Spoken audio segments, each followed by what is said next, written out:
오늘 마가복음 마지막 말씀이 되겠네요.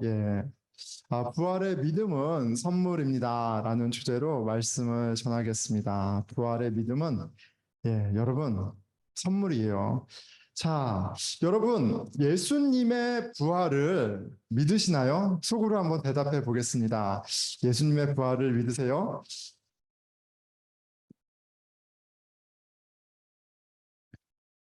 우리 한번 생각을 해보겠습니다. 상상을 해보는 거죠.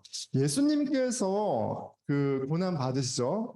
로마 군병들에게 채찍을 맞으시고 모욕을 당하시고 몸이 만신창이가 되고 그렇게 힘겹게 십자가를 메고 골고다를 올라가시고 그리고 그 십자가에 못 박히셔서 신음하시고 괴로워하시고 그리고 주여 아버지 왜 저를 버리시나이까 외마디 절규와 함께 숨이 끊어지는 것을 우리가 보았다라고 한번 생각해 보겠습니다. 우리 예수님이 죽으셨을 때의 모습이 물리적으로 돌이킬 수 없을 정도로 심각한 데미지를 입고 죽으셨습니다. 그렇게 죽으셨는데 그렇게 끝난 것이 아니라 로마 군병이 예수님의 허리에 창을 찔러서 예수님의 허리에서는 물과 피가 쏟아져 나왔습니다. 여러분들이 그 자리에 있었다라고 한번 생각을 해보는 거예요. 예수님이 그렇게 처참한 모습으로 완전히 갈기갈기 찢어져서 돌아가셨습니다. 여러분이 제가 그 자리에 있다면 예수님이 다시 살아나신다는 것을 과연 상상할 수 있을까요? 3일 만에 다시 살아나시고 아주 온전한 모습으로 나타날 수 있다고 상상할 수 있을까요? 오늘 본문에 부활을 믿지 못하는 많은 사람들이 나오는데요.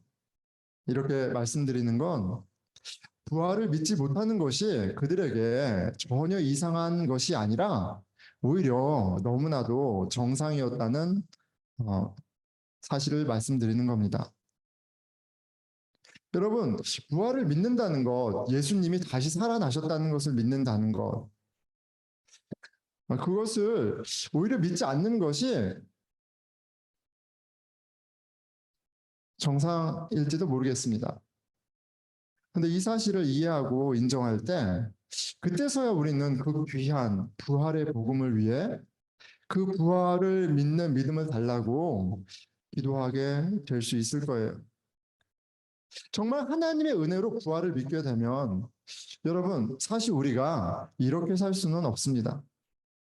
죽음이 끝이 아니라 더 나은 것이 있다라고 정말 믿는다면 여러분, 우리가 이 세상에서 그렇게 아둥바둥하고 살겠습니까?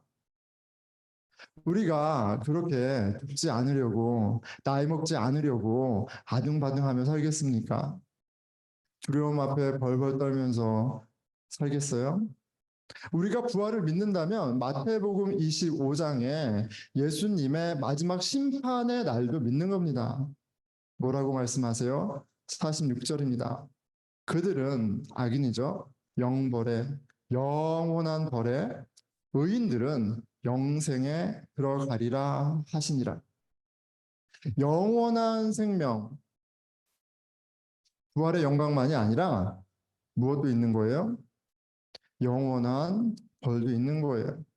우리가 이 세상을 넘어서 부활을 믿는다면, 궁극적으로 죽음 이후에 또 다른 세상을 믿는다면, 그것뿐 아니라 다시 몸이 온전하게 살아난 것을 믿는다면, 우리는 아마도 하나님을 향한 사랑 안에서 하나님이 기뻐하시는 뜻에 더 집중하고 그 뜻을 이루기 위해 더 열심을 내며 살아갈 겁니다.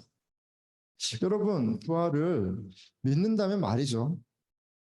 오늘 말씀은 누가 부활을 믿게 되었는지, 어떻게 믿게 되는지 보여줍니다.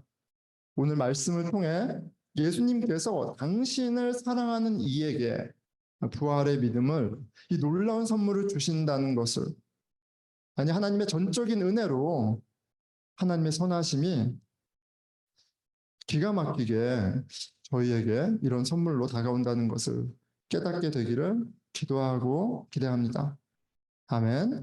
자, 오늘 본문의 배경은 안식 후 첫날이죠. 예, 지금 주일 일요일이 되겠습니다. 예수님께서 3일 만에 살아나리라 하신 바로 그 날입니다. 이른 아침에 몇몇 여인들이 예수님의 시체에 향품을 바르기 위해 무덤을 찾아갔습니다. 이미 실패자가 되었고 이미 죽은 예수, 그 자리까지 향품을 안고 갔다는 건 분명 이 여인들은 예수님을 사랑했어요. 그거는 부인할 수 없는 사실입니다.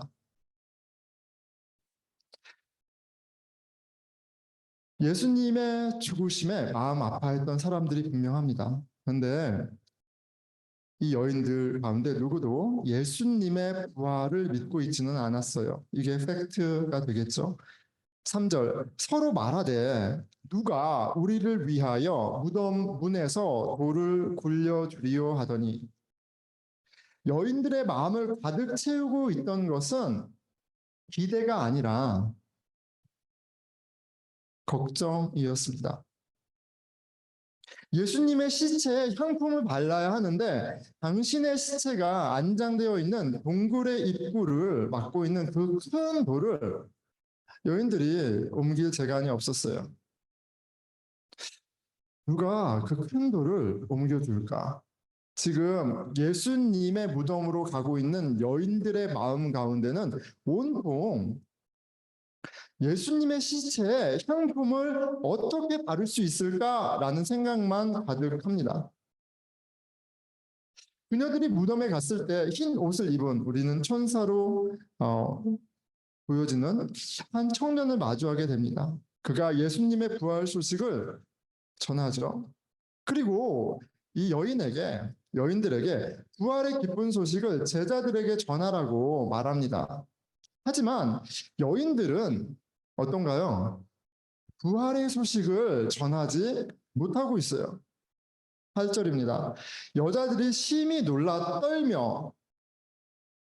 떨며 나와 무덤에서 도망하고 무서워하여 아무에게도 아무 말도 하지 못하더라. 부활의 소식을 전해 들었고 부활의 소식을 전하라는 이 놀라운 첫 번째 복음을 듣고 또 복음을 전하는 그 놀라운 사명을 받은 이 여인들이 그 가운데 익사이먼이 있거나 환희가 있는 것이 아니라 두려워하며 떨고 있습니다. 왜 두려워하며 떨고 있어요? 부활의 소식을 들었지만 믿지 않기 때문에 그래요. 아니, 믿지 못하고 있기 때문에 그래요. 지금 중대 범죄자로 사형에 받아 죽은 예수의 시체가 사라진 그 현장에 있는 그 여인들이 아마 시체가 사라졌다는 사실 자체에 두려워했는지도 모르겠습니다. 분명한 건 이 여인들이 부활을 믿지 않았다는 거예요. 근데 저는 여인들의 입장이 이해가 됩니다. 부활하신 예수님을 직접 본 것도 아니고 자신들이 예수님의 부활 소식을 전한다 한들 당시에 여인들이 증언은 카운트가 되지 않았어요. 성인 남자들의 증언만이 법적인 효력이 있었습니다. 그들이 가서 얘기한들 전혀 믿어줄 사람도 없는 상황이었어요. 여인들에게 예수님의 부활 소식은 기쁜 소식이 아니라 믿기 어렵고 부담스럽고 아주 무서운 소식이었습니다.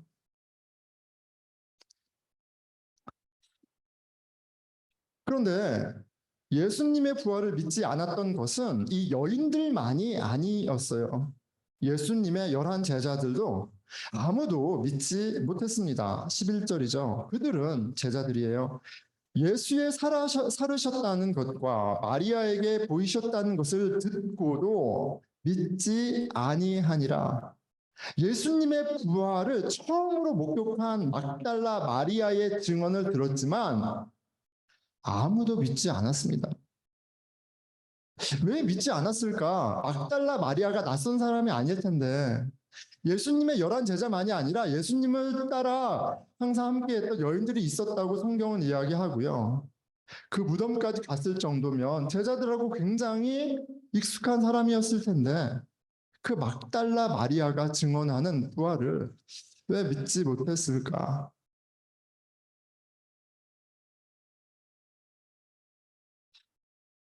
분명한 건 믿지 않았다는 사실입니다. 이어서 제자들이 부활하신 예수님을 만난 두 사람의 증언을 듣지 않았다. 아니, 들었지만 또한 믿지 않았다는 사실을 마가가 전합니다. 13절이에요. 두 사람이 가서 남은 제자들에게 고하였으되 역시 믿지 아니하니라. 여러분, 이번에는 성인 남자 2명입니다. 그런데 이 두 사람도 낯선 사람들이 아니에요. 예수님 제자 무리 중에 있었던 사람들이에요.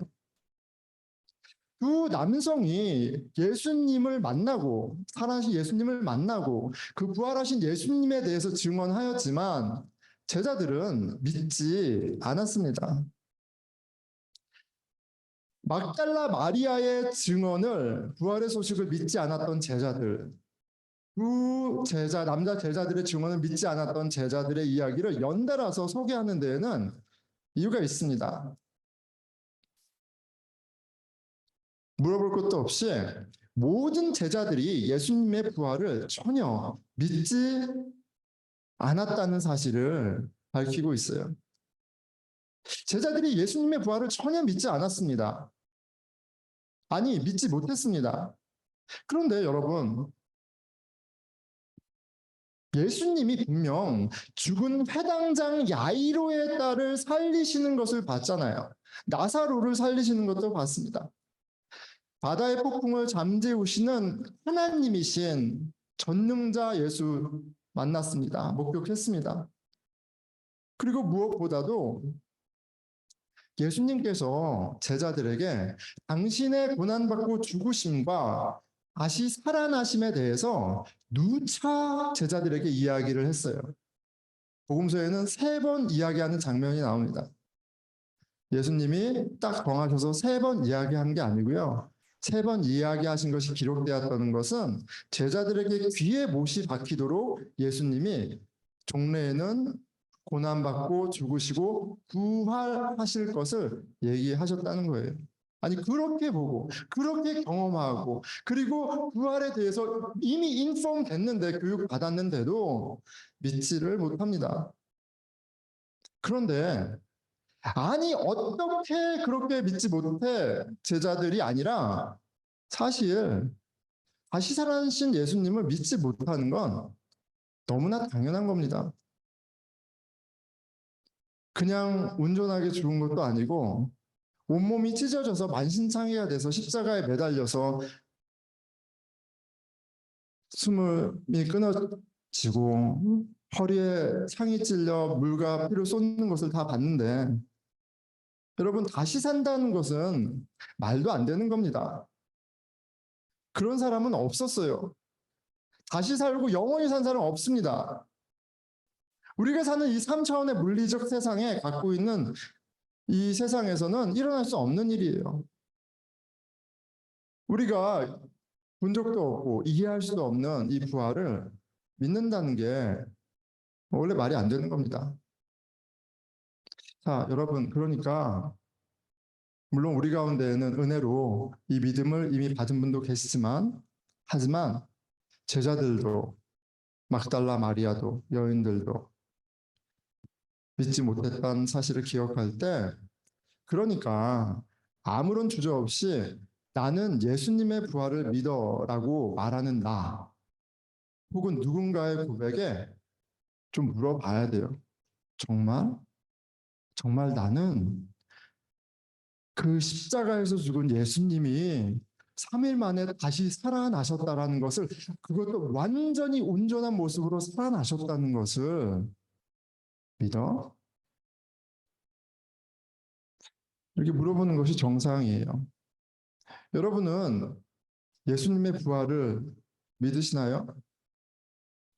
여러분은 하나님의 아들 예수님이 우리의 죄를 대신해 죽으시고 3일 만에 다시 살아나셨다는 이 부활의 복음을 믿으시나요? 이 부활의 복음을 정말 믿는다면 우리 삶 가운데 하나님의 뜻을 알고자 하는 열심과 하나님의 뜻에 마땅히 순종하고자 하는 그런 삶의 모습이 나오는 게 당연합니다.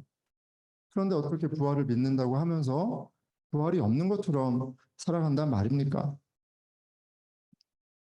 오늘 성경 말씀은 우리에게 분명한 사실을 한 가지 가르쳐 줍니다.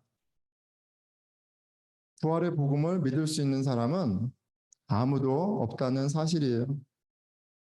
자, 엄밀히 말하자면 자신의 노력과 지식과 경험과 헌신으로 이 복음을 이해하거나 받아들이거나 믿을 수 있지 못하다는 사실이에요. 목사님, 그리스도인으로 잘 살고 싶은데 사랑하고 싶은데 안 돼요. 목사님, 하나님의 나라를 위해서 살아야 되는데 그게 잘 안 돼요. 그럼 원래 안 되는 겁니다. 원래 믿음이 없으면 안 되는 거예요. 그리고 믿음이 없기 때문에 내가 하나님의 자녀가 되었다는 사실을 믿지 못하기 때문에 내가 그 하나님이 어떠한 값을 치르시고 그 십자가에서 나의 죄를 사하셨다는 걸 내가 믿지를 못하기 때문에 은혜도 없고 은혜를 나누지도 못하는 겁니다. 믿음이 없어서 그런 거예요.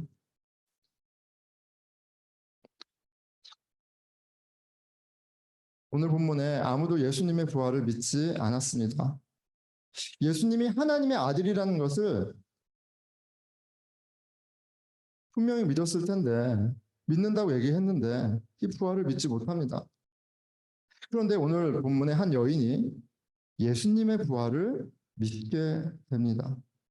아니, 어떻게 이 여인은 부활을 믿게 되는가? 그 질문을 갖고 한번 주목해 보겠습니다. 9절이죠. 예수께서 안식 후 첫날 이른 아침에 살아나신 후 막달라 마리아에게 먼저 보이시니.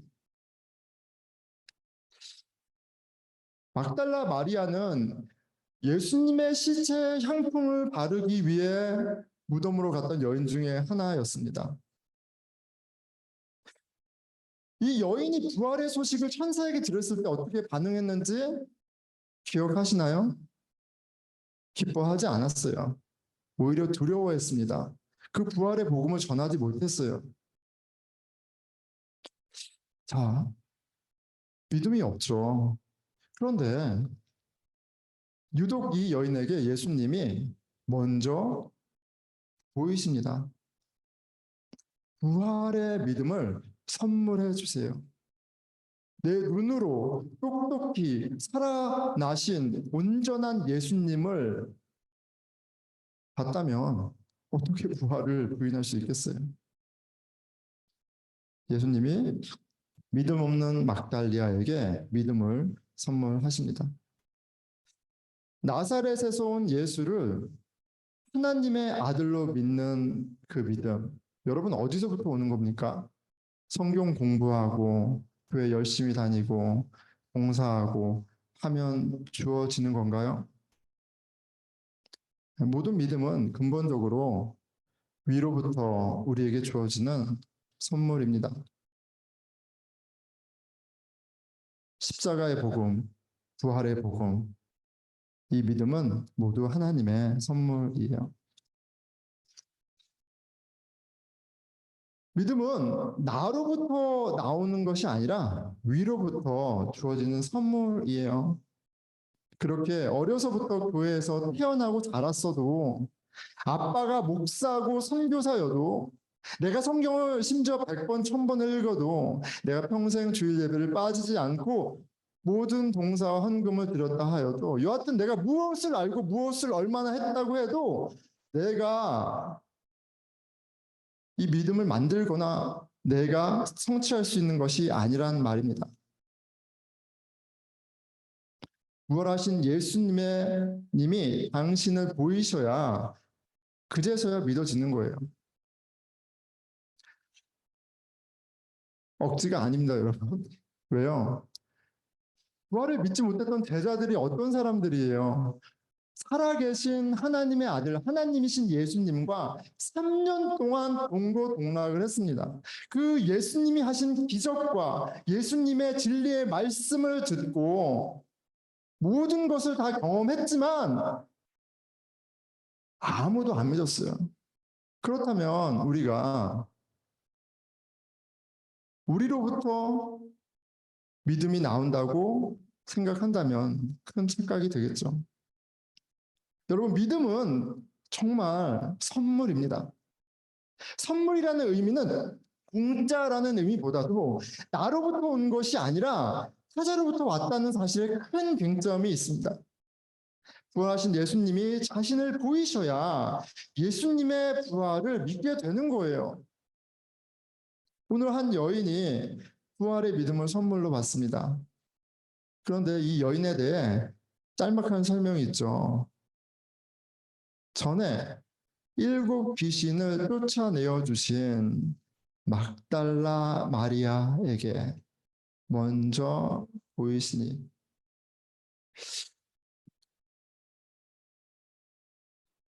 막달라 마리아가 어떤 여인인지 성경은 친절하게 설명하고 있지 않습니다.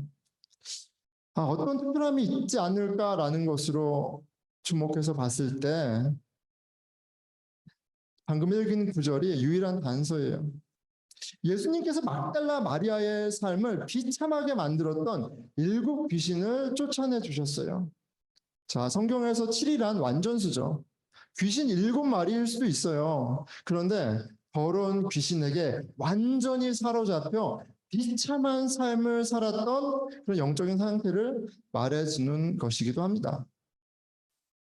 더러운 귀신에게 고통받던 막달라 마리아, 그 여인을 예수님께서 만나주시고 치유해 주셨어요. 자유케 하셨어요. 그 경험이 있는 여인이에요.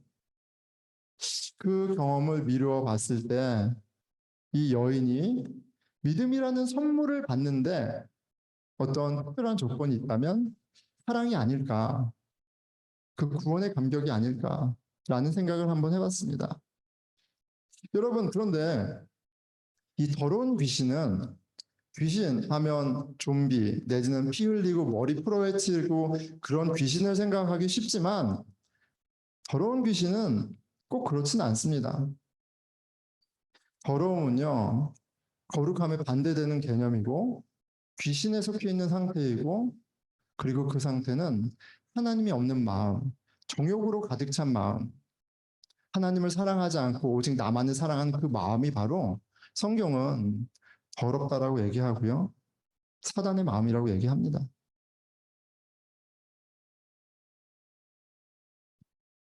그것이 상징적인 것이 되었던 어떤 것이 되었던 하나님을 사랑하지 않고 거룩함이 없는 자신의 비참함 가운데 신음했던 한 인생이 소망 없는 그 인생을 찾아오 주신 예수 그리스도로 말미암아 구원을 입었고, 그리고 그것이 분명 그녀에게 예수님을 향한 사랑으로 나타났을 겁니다.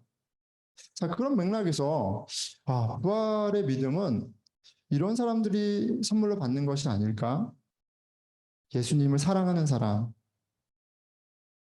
그런데 이것 또한 나의 어떠함이 될 수가 없겠죠. 내가 먼저 예수님을 사랑한 것이 아니라 나에게 자격이 없고 나에게 어떠함이 없는 상황에서 나를 먼저 찾아와 주시고 나를 먼저 사랑해 주신 그 예수님이야말로 그 사랑의 근원이기 때문에 그렇습니다. 여러분 어떻습니까? 여러분들은 그 나를 만나 주신 예수님, 나를 구원해 주신 그 예수님에 대한 고백이 있습니까? 심지어 믿어지지 않지만, 믿을 수 없지만, 그럼에도 불구하고 예수를 사랑할 수밖에 없는, 예수를 한 번이라도 더 보기를 갈망하는, 소원하는 그런 사랑이 저와 여러분에게 있습니까? 말씀을 맺겠습니다. 여러분, 부활의 믿음은 선물입니다. 선물 받으셨어요? 아무도 예수님의 부활을 믿지 않았잖아요. 아니, 부활을 믿지 못했습니다. 부활하신 예수님이 자신을 보이셔야 믿을 수 있는 거예요. 부활하신 예수님께서 일곱 귀신 들렸던 막달라 마리아에게 자신을 가장 먼저 보이십니다. 그리고 부활의 첫 믿음을 이 여인에게 선물로 주셨어요. 여러분, 예수님의 부활을 믿으시나요?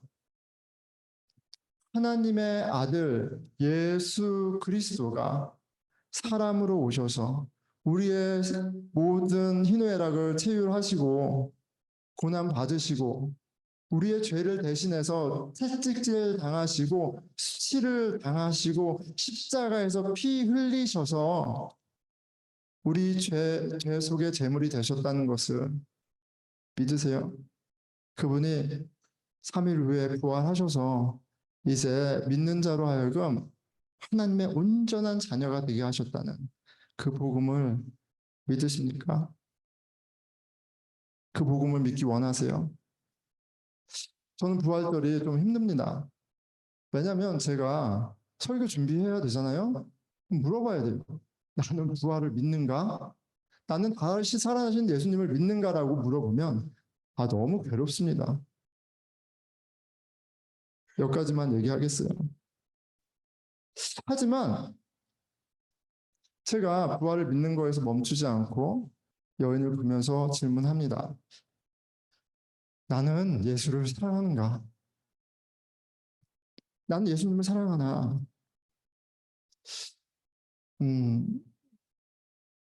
믿음은 참 기가 막힌 것 같습니다. 소망 없는 나를 위해서 오신 하나님의 아들 예수님. 이분이 오신 이유와 저기에서 죽으신 이유가 그 죽으심 나에게 큰 위로가 돼요. 소망이 됩니다. 눈물이 나죠? 복음이 부활의 복음까지는 잘 모르겠어요. 솔직히. 그런데 십자가의 복음이 큰 위로와 소망이 저에게 됩니다. 여전히 작은 믿음, 흔들리는 믿음이지만 여전히 하나님의 나라를 구하기보다는 나의 나라, 내 삶, 나의 것에 연연하는 모습을 보지만 부활을 믿는다고 하기에는 여전히 이 세상이 좋사오니 자연스럽게 나오지만 예수님은 너무 좋은 분이세요. 그리고 너무 감사한 건 하나님의 말씀을 볼 때 너무나 큰 위로를 받습니다. 아무도 믿는 사람이 없잖아요. 막달라 마리아도 어떤 제자들도 부활을 믿지 못합니다. 막달라 마리아를 많이 봐줘서 예수님을 너무 사랑했나 보다. 그래서 먼저 보이셨네. 그런데 예수님이 제자들에게도 나타나세요. 완고함을 꾸짖으시지만 믿음이 없는 죄송합니다. 믿음이 전혀 없는 제자들에게도 자기를 보이십니다. 그렇게 끝나는 게 아니죠. 예수님을 부인하고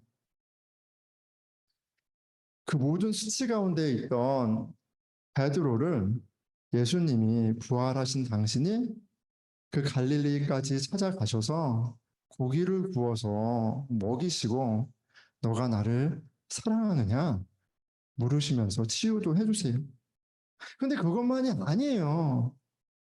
예수님이 다메섹 선상에서 예수의 교회를 부서뜨리려고 거기 바짝 오른 바울, 예전의 사울을 잡아 주세요. 여러분, 이보다 더 좋은 분이 어디 있습니까? 믿음 없는 우리에게 믿음을 주시고 소망 없는 우리에게 소망을 주시는 하나님의 아들 예수 그리스도, 믿음의 주여 이루시는 예수 그리스도를 보면서 기대를 갖습니다. 부활을 믿었으면 좋겠다. 부활의 믿음이 나에게 너무 생생해서 내가 더 자유롭고 더 풍성하게 살아가면서 살았으면 좋겠다. 여러분, 믿음은 하나님이 우리에게 주시는 너무나 놀라운 선물입니다. 그 믿음의 선물을 소망하고 기대하는 저와 여러분 되기를 축원하겠습니다. 당신을 찾는 이를 반드시 구원하시고 만나주시고 당신을 사랑하신 이를 반드시 만나주시는, 아니 당신이 선택하신 이를 사랑하시되 끝까지 사랑하시고 믿음을 시작하시고 또 온전케 하시고 이루시는 우리 주 예수 그리스도를 바라보며 기도하겠습니다.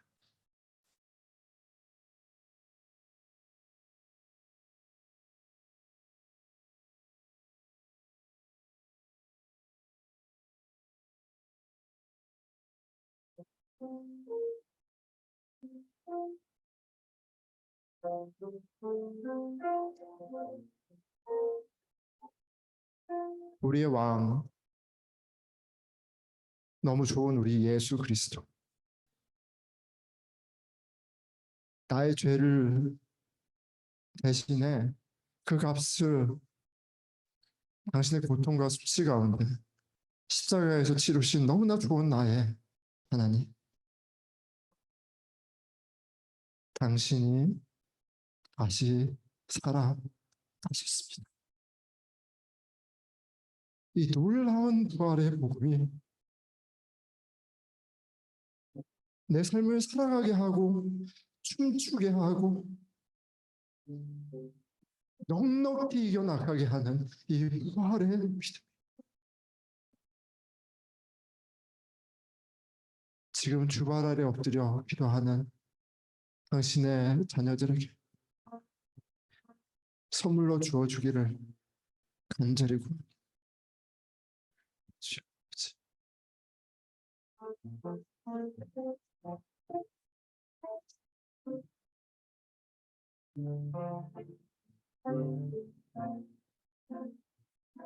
예, 우리 함께 교회 공동체를 위해서 기도하겠습니다.